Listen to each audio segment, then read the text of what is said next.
October 15, 1943. Millfield, Pennsylvania. The morning fog clung to the Allegheny River like cigarette smoke in a speakeasy, thick and reluctant to leave.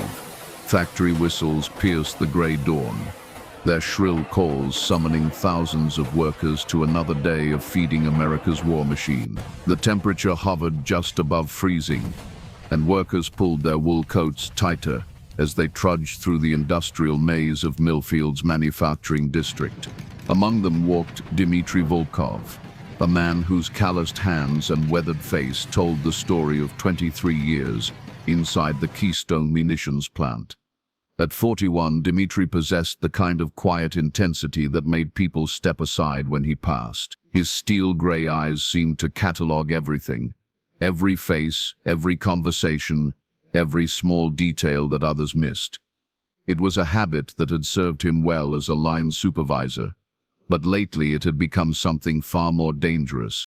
The Keystone plant sprawled across 47 acres of Pennsylvania countryside like a metal beast, its smokestacks breathing sulfurous clouds into the October sky. Inside its concrete walls, over 3,000 workers manufactured artillery shells, rifle ammunition, and specialized components for weapons systems that would never appear in any public catalog. The facility operated under the highest levels of wartime security, with armed guards, multiple checkpoints, and workers who signed oaths of silence that carried the weight of federal law.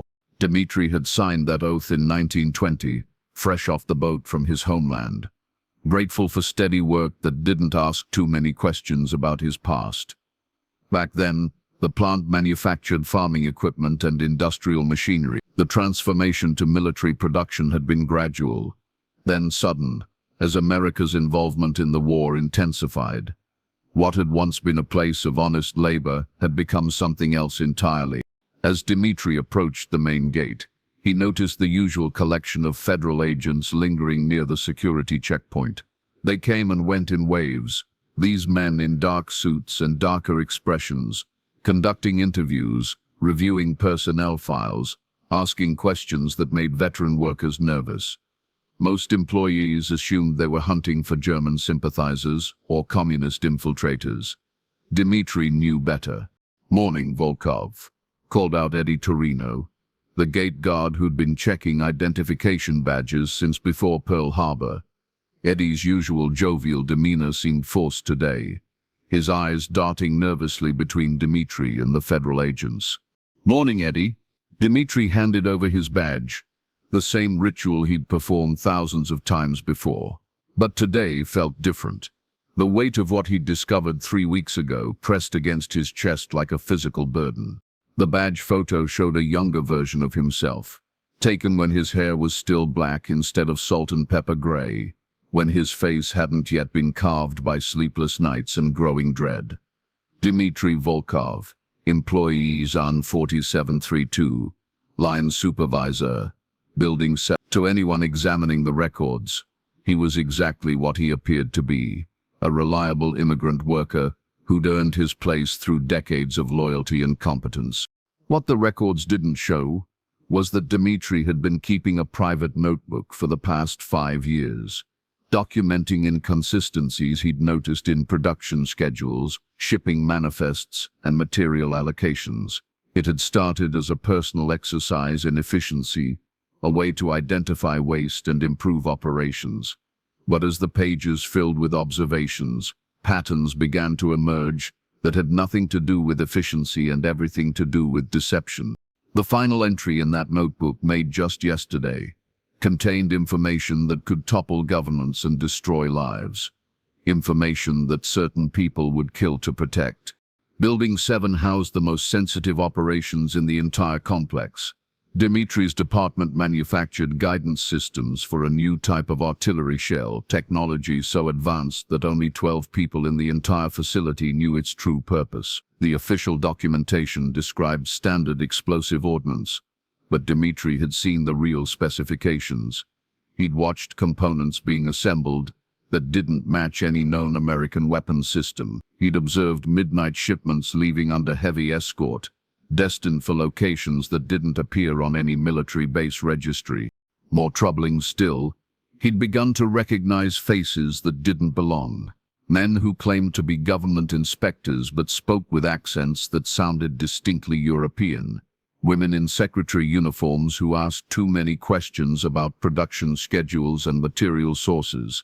A growing network of people who moved through the facility with official credentials but left no trace in the personnel records.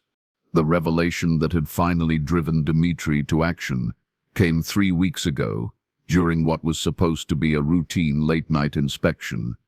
He'd returned to Building 7 to retrieve a forgotten tool when he heard voices speaking in German, coming from the restricted assembly area. Not the broken German of former immigrants struggling with their native tongue, but the crisp, educated German of people for whom it remained their primary language. Dimitri's own knowledge of German, acquired during a youth spent near the Czech border, allowed him to understand fragments of the conversation. They were discussing modifications to the guidance systems, changes that would make the weapons less accurate against their intended targets, but far more effective against others. They spoke of delayed fuses, altered trajectories, and most chilling of all, a schedule for deployment that coincided with planned Allied operations. The terrible truth had crystallized in that moment. The Keystone munitions plant wasn't just manufacturing weapons for America's enemies. It was sabotaging weapons intended for America's allies. Now, as Dimitri walked through the familiar corridors of Building 7, he carried more than just his lunch pail and thermos. Hidden in a specially modified section of his tool belt was a small camera, borrowed from his nephew's photography hobby. Today, he would gather the evidence needed to expose the conspiracy. Today, he would photograph the documents that proved American munitions were being deliberately compromised. The morning shift began like any other. Dimitri reviewed production schedules with his team leaders, discussed material shipments with the supply coordinators, and inspected the previous night's work for quality control issues. To any observer, he appeared focused on his normal responsibilities. Only the slight tremor in his hands and the way his eyes constantly scanned for potential witnesses revealed the tension beneath his calm exterior. At 10:30 a.m., the opportunity he'd been waiting for finally arrived. A scheduled power maintenance check would temporarily disable the security cameras in the restricted assembly area. The work was expected to last exactly 17 minutes, long enough for Dimitri to access the locked filing cabinet where the real production specifications were stored. He'd observed the cabinet for weeks, noting when it was opened, who had access, and most importantly, when the combination was entered. The plant's chief engineer, a nervous man named Vincent Caldwell, had a habit of blocking the view of his hand while working the combination, but he couldn't hide the pattern of his movements. Dimitri had memorized the sequence: 3 turns right, 2 turns left, 1 turn right. As the overhead lights dimmed and the security cameras powered down, Dimitri made his move. He walked purposefully toward the restricted area, his footsteps echoing in the suddenly quiet building. Most workers were at their stations or on break, creating the perfect window for his investigation. The filing cabinet stood against the far wall, a massive steel structure that seemed to guard its secrets jealously. Dimitri's hands shook slightly as he worked the combination lock, each click of the mechanism sounding impossibly loud in the stillness. Right 3, left 2, right 1. The lock opened with a soft snick that seemed to reverberate through his entire body. Inside the cabinet, manila folders contained the evidence he'd been seeking. Production specifications that differed drastically from the official documentation. Shipping orders for weapons destined for locations that didn't exist on any Allied base registry. Quality control reports that documented deliberate flaws being introduced into the manufacturing process. Most damning of all was a folder labeled Project Nightfall, containing correspondence between plant management and individuals whose names Dimitri recognized from Nazi propaganda broadcasts. The letters detailed a systematic plan to sabotage American military aid to Allied forces, particularly shipments destined for Eastern European resistance movements. Dimitri photographed each document with methodical precision, his hands steady now despite the magnitude of what he was discovering. Each click of the camera shutter captured another piece of evidence that could end the war sooner and save countless lives. The weight of responsibility felt both crushing and liberating. Finally, he would be able to act on the knowledge that had been tormenting him for months. As he prepared to photograph the final document, a sound from the corridor made him freeze. Footsteps moving with deliberate purpose toward the restricted area. Multiple sets of footsteps, suggesting several people approaching together. Dimitri quickly returned the documents to their proper order and closed the filing cabinet, spinning the combination lock to its original position. The footsteps stopped just outside the assembly area. Dimitri could hear voices now, speaking in hushed tones that carried just enough to confirm his worst fears. They were speaking German again, and this time he could make out specific words: evidence, photographs, and most chilling of all, eliminate. Dimitri realized with crystal clarity that his investigation had not gone unnoticed. Someone had been watching him just as carefully as he'd been watching them. The conspiracy was larger and more sophisticated than he'd imagined, with tentacles reaching deep into the plant's security apparatus. Moving with the quiet efficiency of a man whose life depended on stealth, Dimitri made his way toward the emergency exit at the rear of Building 7. The camera remained hidden in his tool belt, its precious cargo of evidence now representing both salvation and damnation. If he could get the photographs to the right authorities, the conspiracy would be exposed. If he was caught, he would simply disappear like so many others who had asked too many questions.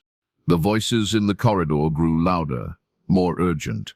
They had discovered something, perhaps the warm metal of the filing cabinet lock, perhaps a document that wasn't quite properly replaced. Whatever had triggered their suspicion, it was now too late for subtlety. Dimitri pushed through the emergency exit and found himself in the narrow alley that separated Building 7 from the main manufacturing complex. The October air hit his face like a slap, sharp and clean after the industrial atmosphere inside. Behind him, he could hear doors slamming and voices shouting in both English and German. They were coming for him now. He ran. The alley opened onto Industrial Street, where the morning shift change was creating crowds of workers moving between buildings. Dimitri forced himself to walk at a normal pace, just another supervisor making his rounds. But his mind raced ahead, calculating routes, considering options, planning for survival. He needed to get the photographs to someone who could act on them. The local FBI office was compromised. He'd seen federal agents participating in the conspiracy. The military base was too far away, and he couldn't be sure how deep the corruption extended. His only real option was Detective Lieutenant Patricia Henley of the Millfield Police Department, a woman whose reputation for honesty was matched only by her determination to see justice done. But first, he had to survive long enough to reach her. As Dimitri crossed the factory parking lot, he noticed a black sedan with government plates positioning itself near the main gate.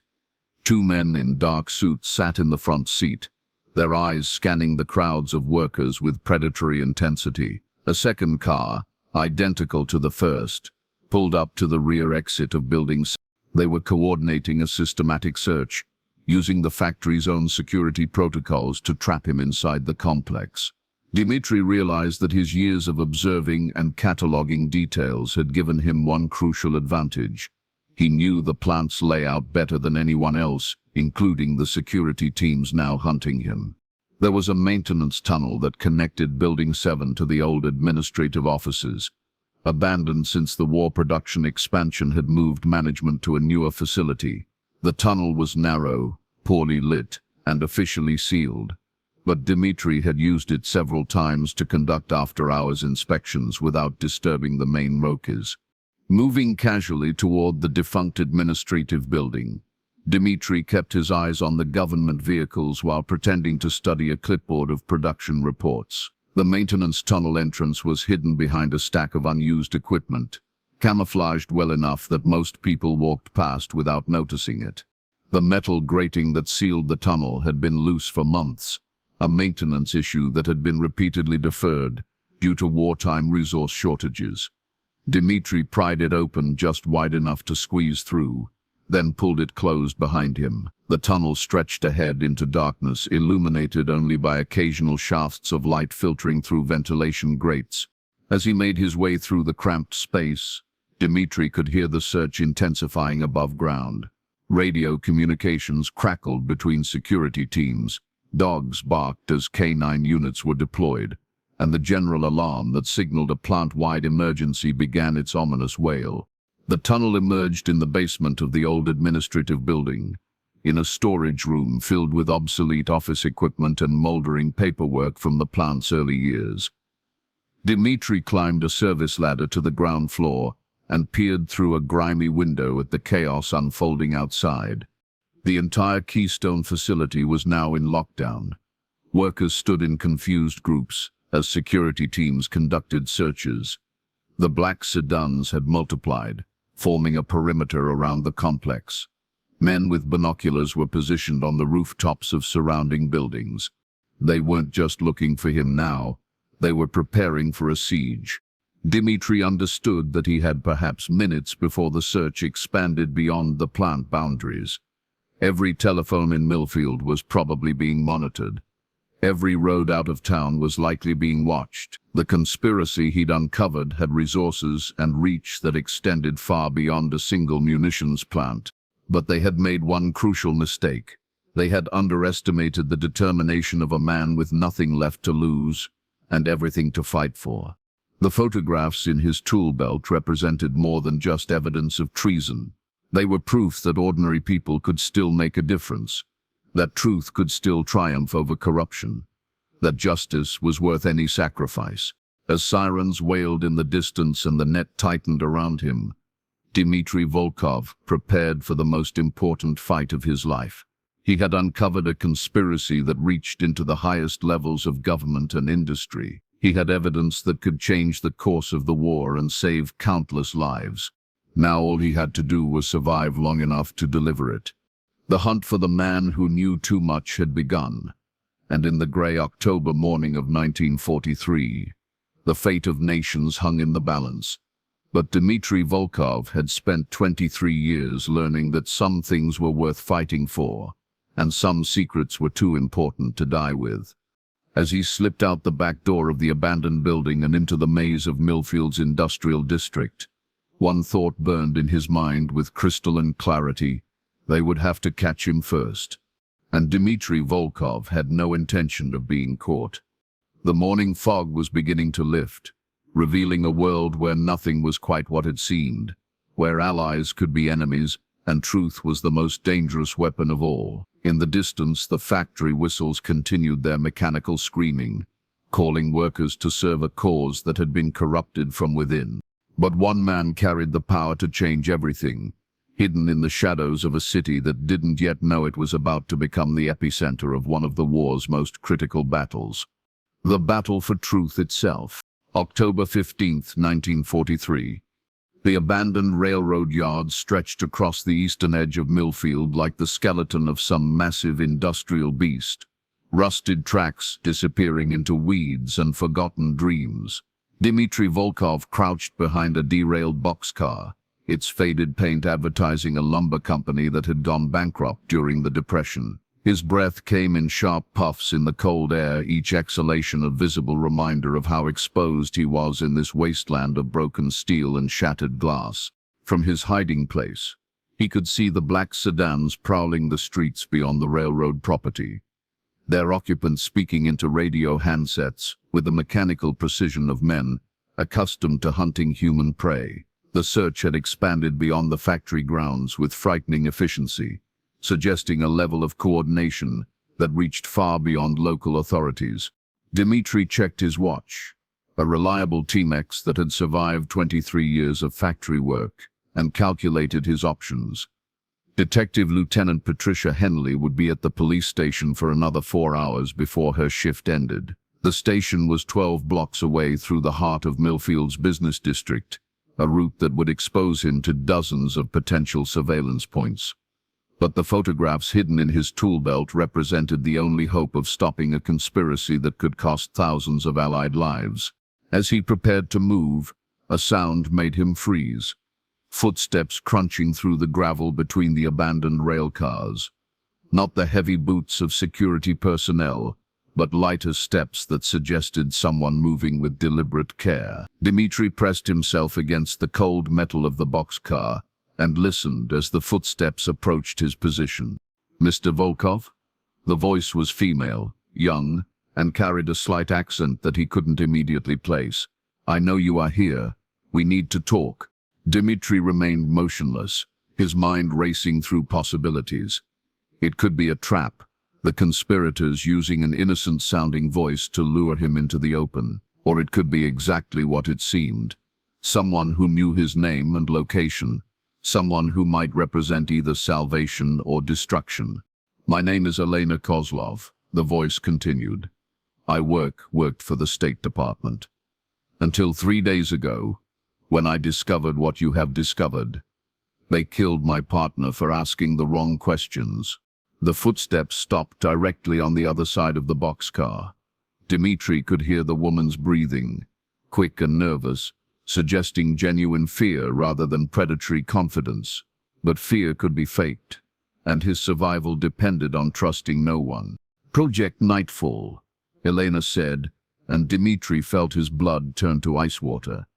"You found the files, didn't you? The shipping manifests, the modified specifications, the correspondence with Berlin. You know what they are doing to our weapons." Only someone who had seen the same documents could know those details. Dimitri made a decision that went against every survival instinct he'd developed. He stepped around the edge of the boxcar and found himself face to face with a woman who looked like she'd been running for her life.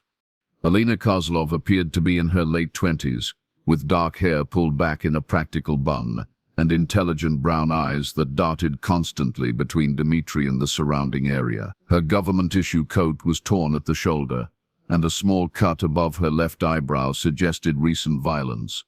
Most telling of all, she carried herself with the tense alertness of someone who understood that death could come from any direction. "You shouldn't have said my name out loud," Dimitri said, keeping his voice barely above a whisper. "They are listening to everything." "They were listening," Elena corrected. "I disabled their mobile radio intercept unit about 20 minutes ago. We have perhaps an hour before they bring in backup equipment from Pittsburgh." Dimitri studied her face, looking for signs of deception. "You disabled a federal communications unit. How does a State Department worker know how to do that?" Elena's smile was grim. "The same way a factory supervisor knows enough about document security to photograph classified materials without triggering the filing cabinet's pressure sensors. We are both more than we appear to be, Mr. Volkov." The admission hung between them like a challenge. Dimitri realized that his careful investigation had been observed by someone with skills far beyond those of a typical government bureaucrat. But if Elena was telling the truth about disabling surveillance equipment, she represented capabilities he desperately needed. "Show me," he said. Elena led him deeper into the railroad yards, moving between abandoned cars with the fluid efficiency of someone trained in urban evasion. They arrived at a cluster of maintenance buildings where a panel truck with State Department markings sat with its hood open and its interior stripped of electronic equipment. "Mobile Signals Intelligence Platform," Elena explained, gesturing to the pile of smashed radio equipment beside the truck. They were using it to monitor police communications, telephone traffic, even private radio broadcasts. The truck crew is currently tied up in that maintenance shed, wondering why their morning went so wrong. Dimitri examined the destroyed equipment and recognized several components that weren't standard government issue. The radio intercept gear was far more sophisticated than anything the FBI typically used, suggesting resources that came from outside normal law enforcement channels. "Who are you really?" he asked. Elena checked her watch and motioned for him to follow her into one of the maintenance buildings.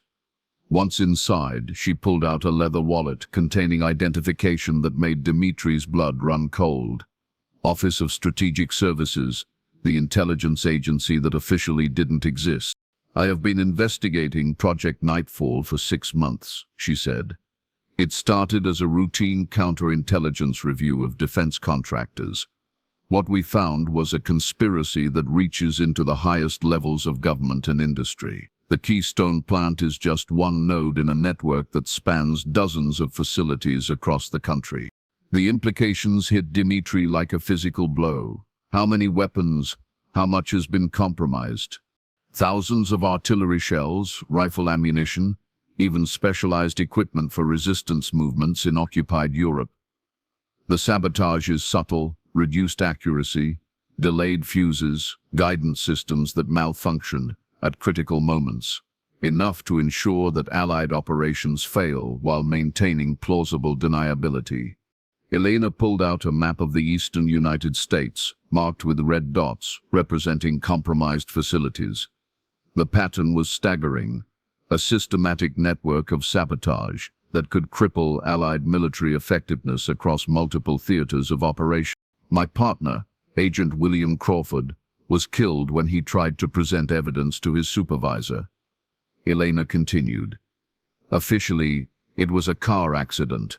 Unofficially, his brake lines were cut by someone who knew exactly where he was going and when.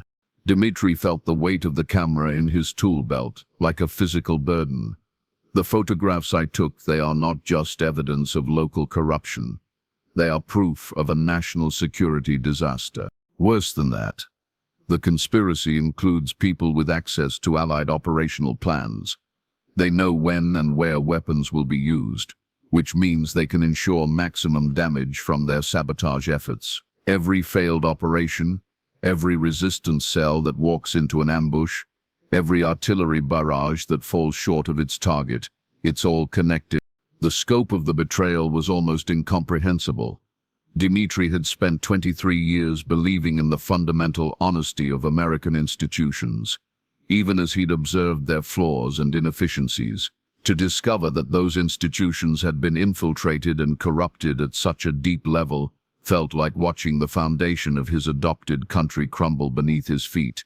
"Why trust me?" he asked. "You could have taken the evidence yourself."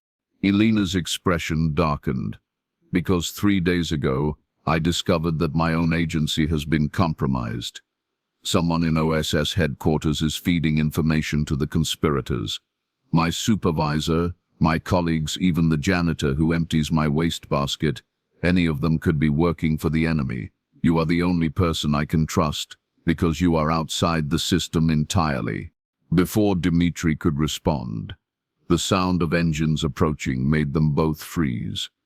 Through the grimy windows of the maintenance building, they could see a convoy of vehicles entering the railroad yards, military trucks, police cars, and the now familiar black sedans with government plates. "They found the communications truck," Elena whispered. "We need to move." But as they prepared to leave the building, Dimitri noticed something that made his blood run cold. One of the approaching vehicles was a police cruiser from the Millfield Police Department, and behind the wheel sat Detective Lieutenant Patricia Henley, the woman he'd planned to trust with evidence that could change the course of the war. "You're Detective Henley," Elena said, following his gaze. "She's been feeding information to the conspiracy for over a year. Any evidence you gave her would disappear, and you'd have an unfortunate accident within hours." The revelation hit Dimitri like a physical blow. His last hope for official channels had just evaporated, leaving him truly alone in a world where enemies wore the faces of allies and corruption masqueraded as patriotism. "Then what do we do?" he asked. Elena pulled out a second map, this one showing detailed escape routes from Millfield. "We get you to Washington. There's one person in the government I still trust. My handler from OSS, a man named Harrison Blake. He's been operating outside normal channels since we discovered the scope of the compromise. Washington is 300 miles away. They will have roadblocks, surveillance at train stations, agents at airports. How do we get past all of that? The same way escaped prisoners of war do it. We disappear into the civilian population and move in stages. I have safe houses, contacts, and resources that aren't in any official database. But first, we need to create a diversion." Elena opened a case containing equipment that looked like something from a spy novel. Small explosive charges, radio detonators, timing devices, and what appeared to be counterfeit identification documents. The sophisticated nature of her gear confirmed that she was far more than a typical State Department employee. "You are going to blow something up?" Dimitri asked. "Better than that. I'm going to make them think we are still here while we are actually leaving. These charges will create a series of explosions throughout the railroad yards over the next 4 hours, keeping the search teams focused on this area while we are already miles away." As Elena placed the charges with professional efficiency, Dimitri realized that his quiet life as a factory supervisor had ended forever. Whether they succeeded or failed in exposing the conspiracy, he would never again be able to return to the simple routine of shift schedules and production quotas. The knowledge he carried had transformed him into a fugitive, a target, and perhaps most importantly, one of the few people capable of preventing a catastrophe that could cost the war. "There's something else," Elena said, as she worked. "The conspiracy isn't just about sabotaging American weapons. They are also using the compromised facilities to manufacture equipment for German intelligence operations. Hidden compartments in legitimate shipments, communication devices disguised as standard components, even special weapons for sabotage teams operating inside Allied territory." The final piece of the puzzle clicked into place for Dimitri. That's why they were so careful about the overnight shifts, the restricted access areas, the special shipments. They weren't just breaking our weapons, they were building weapons for our enemies. Exactly. And the beauty of it from their perspective is that every piece of evidence looks like normal wartime production. Unless you know what to look for, it's invisible. Elena finished placing the last charge and activated a timing device that would coordinate the sequence of explosions. "We have 15 minutes to get clear before the fireworks start.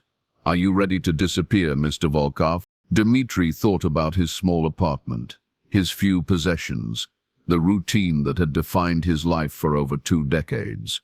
All of it would have to be abandoned, sacrificed for the chance to stop a betrayal that threatened everything he'd come to America to build.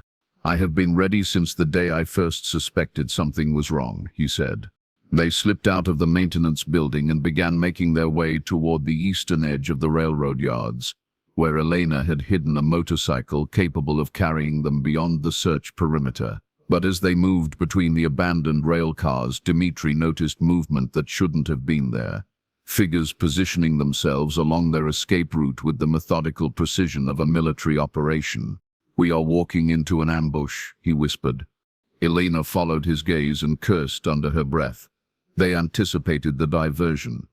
Someone with tactical experience is coordinating this hunt. The figures were dressed as railroad workers, but their movements and positioning betrayed military training.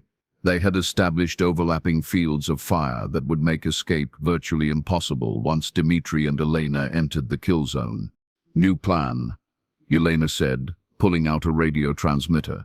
"We trigger the explosions now and use the chaos to break through their line." But before she could activate the detonator, a voice called out across the railroad yards, amplified by a military megaphone. "Mr. Volkov, Miss Kozlov, you are surrounded. Surrender the photographic evidence and you will be treated as prisoners of war under the Geneva Convention." The offer was both revealing and terrifying. By referencing the Geneva Convention, the speaker was admitting that this was a military operation conducted by foreign agents, but the promise of prisoner of war treatment suggested that they had no intention of keeping either Dimitri or Elena alive long enough to testify. "They know about the photographs," Dimitri said. "How is that possible?" Elena's face had gone pale. "Because someone who knew exactly what you were doing told them. Someone who's been watching your investigation from the beginning." The terrible truth crystallized between them. Dimitri's careful months of observation and documentation had been monitored by the very conspiracy he was trying to expose. His investigation hadn't been secret. It had been allowed to proceed so that the conspirators could identify and eliminate anyone else who might stumble onto their operation. "We have been played," Dimitri said. "Maybe, or maybe they made one crucial mistake." Elena smiled grimly and held up the radio detonator. They assumed I was following standard OSS protocols for evidence recovery. They don't know that I have been preparing for this possibility for weeks." She pressed the button. The first explosion erupted from a boxcar 300 yards to their north, sending a pillar of flame and smoke into the gray October sky. The second blast followed immediately, then the third, creating a rolling barrage that turned the abandoned railroad yards into a vision of industrial hell. But these weren't the diversionary charges Elena had placed in the maintenance buildings. These explosions came from locations throughout the rail yard, suggesting that Elena had been preparing this contingency far longer than she'd admitted. "Who are you really?" Dimitri shouted over the roar of destruction. "Someone who learned not to trust anyone, including the people who sent me to find you," Elena replied, grabbing his arm and pulling him toward a gap in the enemy perimeter created by the chaos. They ran through smoke and flame while debris rained down around them, and the carefully planned ambush dissolved into confusion. Behind them, voices shouted orders in multiple languages as the search team struggled to maintain coordination in the midst of destruction. The motorcycle was exactly where Elena had promised, hidden beneath a tarp behind an abandoned signal tower. As they climbed aboard, Dimitri realized that his companion possessed resources and planning capabilities that went far beyond what any single agent should have been able to assemble. "The safe house," he said as Elena started the engine. "How do I know it won't be another trap?" Elena looked back at him with eyes that held depths of experience and calculation that belonged on someone twice her age. "Because, Mr. Volkov, you don't have any choice but to trust me, and because the people hunting us made one fatal error. They assumed that a factory worker and a government clerk wouldn't be capable of fighting back." As they roared away from the burning railroad yards, Dimitri held tight to both the motorcycle and the camera that contained evidence of a conspiracy that reached into the heart of America's war effort. Behind them, the explosions continued, creating a smokescreen that would hide their escape, but couldn't hide the terrible knowledge that their enemies were closer, more numerous, and more dangerous than either of them had imagined. The road ahead led toward an uncertain future, where allies might be enemies, where truth was a weapon that could save or destroy, and where two people carrying the most dangerous secret of the war had to survive long enough to prevent a catastrophe that could change the course of history. But as the motorcycle carried them away from Millfield and toward whatever awaited them in the capital, Dimitri Volkov understood one thing with absolute clarity. The hunt for the man who knew too much had only just begun. And in the shadows of wartime America, the most dangerous game of all was being played for stakes that neither side could afford to lose. October 17th, 1943. Rain drummed against the windows of the abandoned warehouse in southeast Washington, like bullets striking metal, each drop a reminder that the storm outside was nothing compared to the tempest that had consumed Dimitri Volkov's life over the past 48 hours. The motorcycle journey from Millfield had taken them through back roads and forgotten highways, avoiding checkpoints and surveillance with an efficiency that spoke to Elena's extensive preparation for this moment. Now, crouched behind stacks of mothballed office furniture in a building that officially didn't exist in any government records, Dimitri watched Elena work with equipment that confirmed his growing suspicions about her true identity. The radio transmitter she'd assembled from components hidden throughout the warehouse was far more sophisticated than anything the Office of Strategic Services typically provided to field agents. "Harrison Blake will be here in 20 minutes, Elena said, adjusting the frequency with practiced precision. "He's bringing a full documentation team and enough security to ensure the evidence reaches the right people." Dimitri studied her profile in the dim light filtering through the warehouse's grimy windows. Over the course of their journey, Elena had demonstrated capabilities that went far beyond those of a State Department analyst turned OSS operative. Her knowledge of safe houses, communication protocols, and evasion techniques suggested training that took years to acquire. More troubling still, she seemed to know exactly which roads would be unmonitored and which contacts could be trusted, information that should have been impossible for someone working outside official channels. You have been planning this for a long time, he said. Longer than 6 months.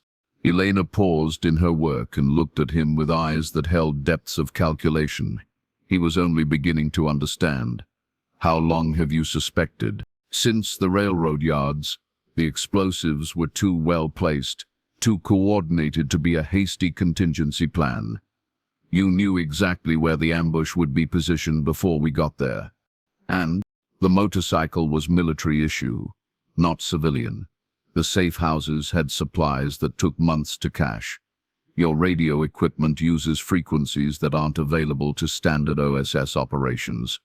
Dimitri kept his voice level despite the implications of what he was suggesting. You are not American intelligence trying to stop a German conspiracy. You are German intelligence managing one. Elena's smile was equal parts admiration and regret. Very good, Mr. Volkov. Your powers of observation are exactly what made you so valuable to our operation, and so dangerous when you started asking the wrong questions. The admission hit Dimitri like a physical blow, but he'd spent the past 2 days preparing for this possibility. Project Nightfall. You weren't investigating it, you were running it. I was overseeing the American side of a much larger operation, Elena corrected. The weapons sabotage was just one component.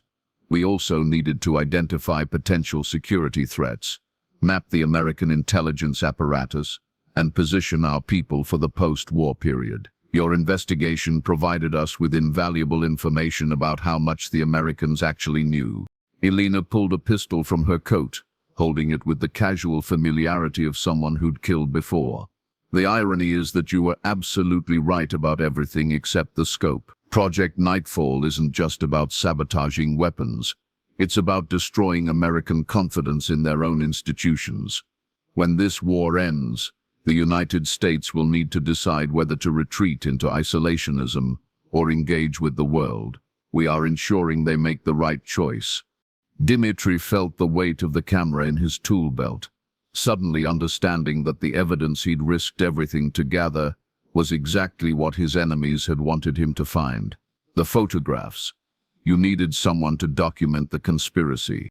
We needed proof that American defense contractors were vulnerable to infiltration, that government agencies could be compromised, that even patriotic workers like yourself could be turned against their own country. When the war ends and these revelations become public, the American people will lose faith in their government's ability to protect them. The full scope of the manipulation became clear to Dimitri in that moment. His months of careful investigation, his growing sense of moral outrage, even his decision to photograph the evidence. All of it had been orchestrated by the very conspiracy he thought he was exposing. But there's one thing you didn't count on, Dimitri said, his hand moving slowly toward his tool belt. I have been documenting more than just the factory operations. Elena's eyes narrowed. What do you mean? I mean, I have been keeping records of everyone involved in the conspiracy, including you. Every meeting, every conversation, every small detail that seemed out of place. You wanted me to be thorough. Well, I was thorough about everything. Dimitri pulled out a second camera, smaller than the first, and modified with a timer mechanism that had been clicking away at regular intervals since they'd left Millfield. This camera has been automatically photographing everything within a 6-foot radius every 10 minutes for the past 2 days. Every safe house, every contact, every piece of equipment you have used. If I disappear, those photographs go to people who will know exactly what to do with them. Elena's professional composure cracked for the first time since he'd met her. That's impossible. I searched your belongings. You searched for what you expected to find. You didn't look for what a paranoid factory worker might have built to protect himself. Dimitri held up a small mechanical device that had been disguised as a standard timekeeper. Dead man's switch. If I don't reset this timer every 12 hours, copies of everything go to 3 different newspapers and a radio station that's beyond your reach. For several seconds, the warehouse filled with the sound of rain and the distant rumble of thunder. Elena's mind was clearly racing through the implications of this development, calculating whether her mission could survive the exposure of her methods and assets. Even if that's true, she said finally, You are still trapped. Harrison Blake isn't coming to help you. He's coming to clean up loose ends. The man you think is your last hope for justice is actually my supervisor. The revelation should have been devastating, but Dimitri found himself almost relieved to finally understand the full scope of the trap that had been constructed around him. Then why keep me alive this long? Because we needed to confirm that you were working alone, that you hadn't shared your discoveries with anyone else, and that eliminating you wouldn't trigger additional investigations. Your cooperation over the past 2 days has been very helpful in that regard. Elena glanced at her watch and moved toward the warehouse's main entrance. Blake will be here soon with a team that will make your death look like an unfortunate encounter with German saboteurs. Very tragic, very heroic, and completely consistent with the story we want the public to believe. But as Elena reached for the door handle, Dimitri played his final card. The timer on my camera wasn't the only insurance policy I arranged. Elena turned back, her professional mask slipping to reveal genuine concern for the first time since their conversation had begun. Before we left Millfield, I made copies of the most damaging photographs and gave them to someone with instructions to deliver them to specific people if I didn't return within 72 hours. That deadline is. Dimitri checked his watch in approximately 6 hours. Who? Elena demanded. Someone you never suspected because you were too focused on official channels and government agents. Someone who's been watching the Keystone plant with the same attention I was. But from the outside. Dimitri smiled grimly. My nephew, Tommy, the one whose camera I borrowed. He's been documenting unusual activity at the plant for months as part of a photography project about American industry. When I gave him the most incriminating photographs 2 days ago, I told him they were evidence of black market activity that needed to reach the authorities if something happened to me. Elena's face had gone pale. A civilian with no training, no understanding of security protocols. Exactly, someone whose actions you can't predict or control because he doesn't know he's involved in anything more serious than exposing some minor corruption. By now, those photographs are probably already in the hands of journalists, FBI agents, and military investigators who have no connection to your operation. The sound of vehicles approaching made them both freeze. Through the warehouse windows, Dimitri could see a convoy of black cars and military trucks positioning themselves around the building. Harrison Blake had arrived with enough personnel to stage a small battle, suggesting that Elena's superiors were taking no chances with the final phase of their operation. You have destroyed everything, Elena said, her voice carrying a mixture of admiration and fury. Months of planning, years of preparation, all undone by a factory worker who was too paranoid to trust anyone. Not paranoid, Dimitri corrected. Careful.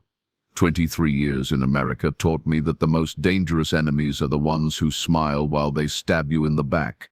The warehouse doors exploded inward as Blake's team made their entrance with military precision. Armed men in dark uniforms poured through multiple entry points, their weapons trained on every corner of the building. In the center of the formation walked a man in an expensive coat whose face radiated the kind of authority that came from years of making life-and-death decisions. Harrison Blake appeared to be in his 50s, with silver hair and the bearing of someone accustomed to command. His eyes swept the warehouse with predatory efficiency, before settling on Dimitri with the kind of attention a scientist might give to an interesting specimen. Mr. Volkov, Blake said, his voice carrying a slight accent that placed his origins somewhere in Central Europe. You have led us on quite an adventure. I trust Elena has explained the reality of your situation. She's explained that you are all traitors working for Nazi Germany, Dimitri replied. What she hasn't explained is why you thought I'd be stupid enough to walk into this trap without taking precautions. Blake's smile was coldly amused. Because, Mr. Volkov, people in desperate situations invariably make poor decisions. You needed to believe that someone in authority would help you, so you convinced yourself that Elena represented salvation rather than damnation. Maybe, or maybe I needed you to believe that you'd successfully manipulated me into doing exactly what you wanted. Dimitri pulled out his tool belt and removed both cameras, holding them where Blake's team could see them clearly. These contain evidence of your entire operation. Every facility, every compromised official, every piece of sabotaged equipment. More importantly, they contain photographs of everyone in this room. Blake gestured to one of his men, who raised a rifle with practiced precision. Evidence means nothing if there's no one alive to present it, except that copies have already been delivered to people who will act on them, whether I'm alive or dead. In fact, killing me now will only confirm their authenticity and ensure that your entire network is exposed within days.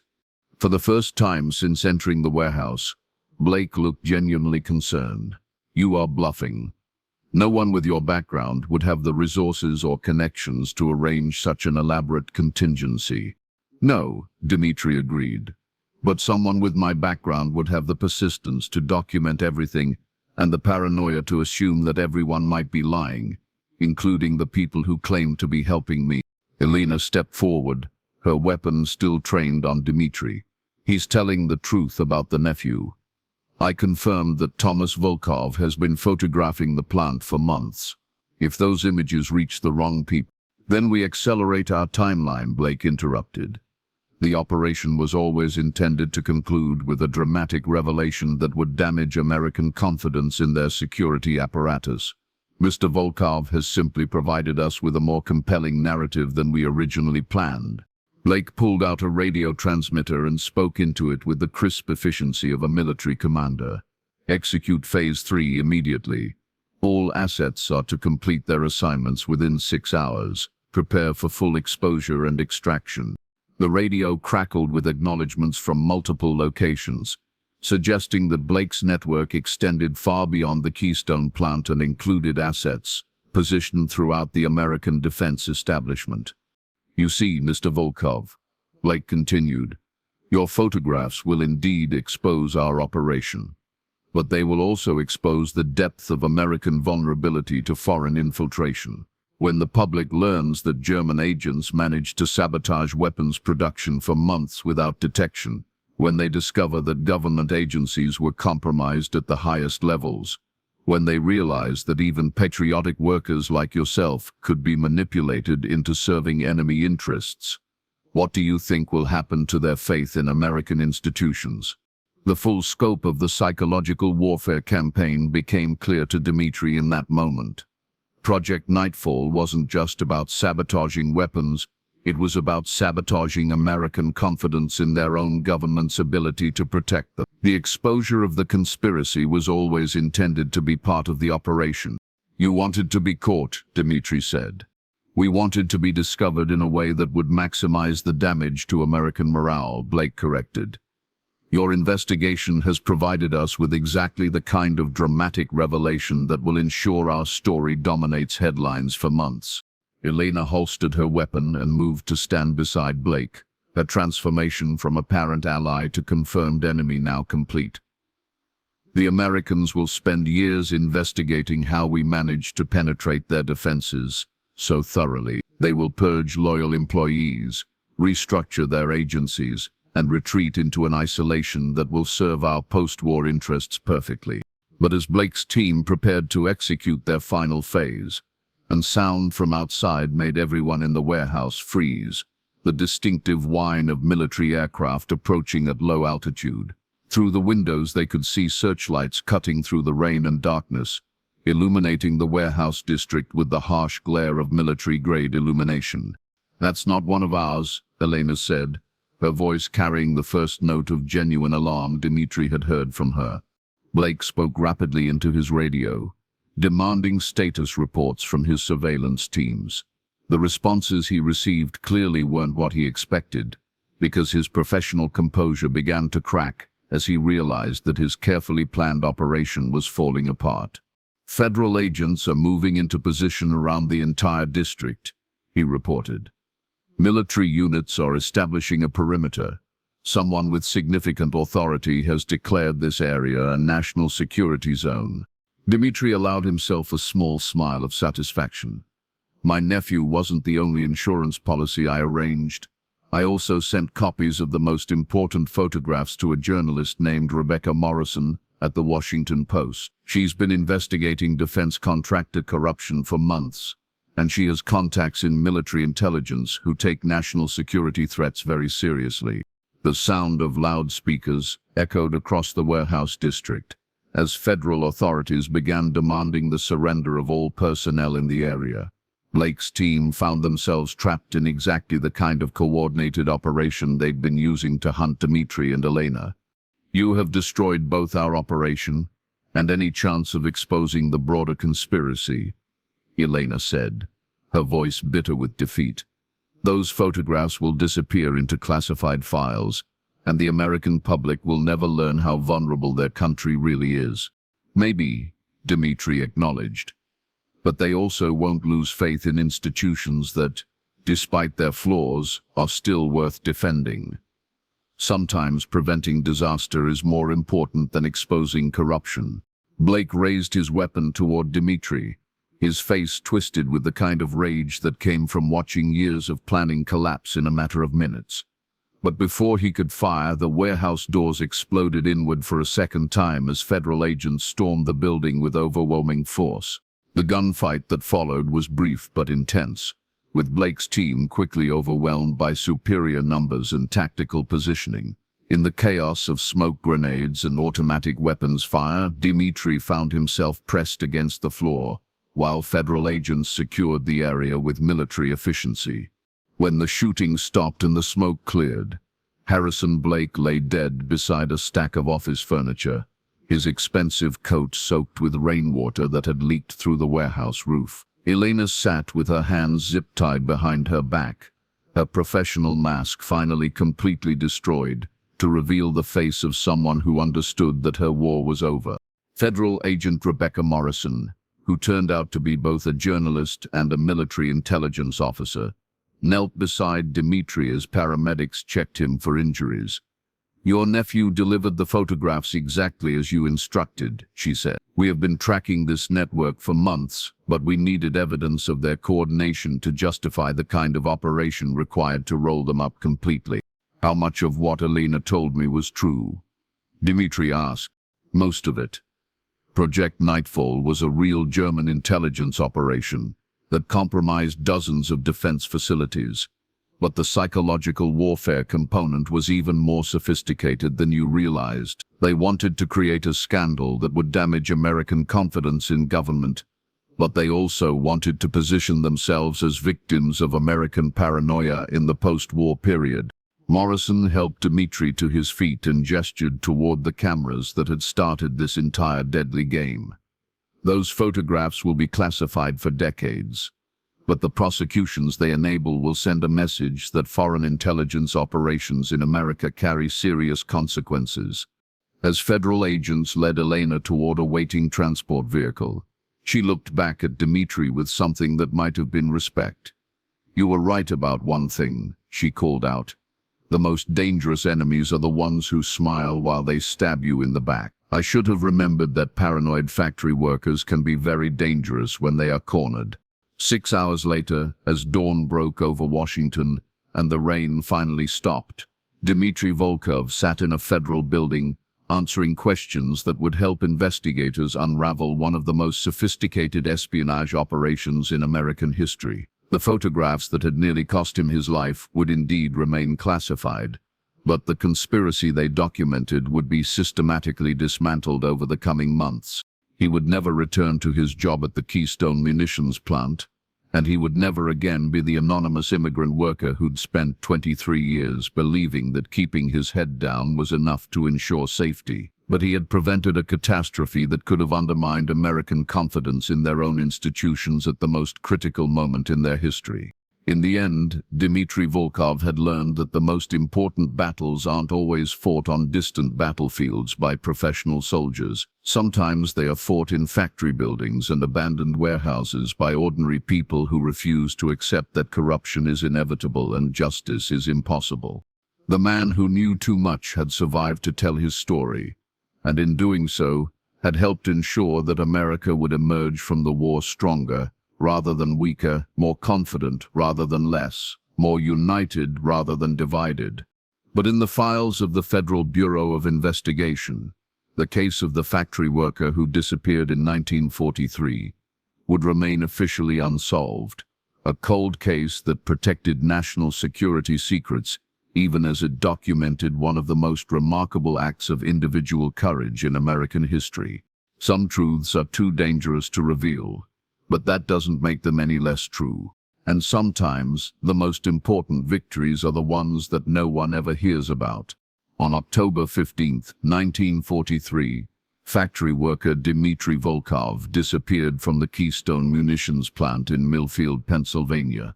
His body was never found, and the circumstances of his disappearance remained officially unexplained. What the declassified files reveal is that Volkov's investigation led to the exposure and dismantling of one of the most sophisticated German intelligence operations on American soil during World War II. Project Nightfall had compromised 23 defense facilities across 6 states and involved over 200 enemy agents operating under deep cover. The psychological warfare component of the operation, designed to damage American confidence in government institutions, was neutralized before it could achieve its objectives. Post-war interrogations revealed that the operation's failure significantly hampered German intelligence efforts and contributed to shortened resistance in several European theaters. Dimitri Volkov was quietly relocated under federal witness protection and lived under an assumed identity until his natural death in 1987. He never spoke publicly about his role in exposing the conspiracy, taking his secrets to the grave as requested by federal authorities. The official record lists him as missing, presumed dead. The truth, as is often the case in matters of national security, is far more complex and far more heroic than the public was ever allowed to know. Some heroes are honored with parades and monuments. Others are honored with silence and the knowledge that their sacrifice prevented disasters the world will never know they almost faced. Dimitri Volkov was the latter kind of hero.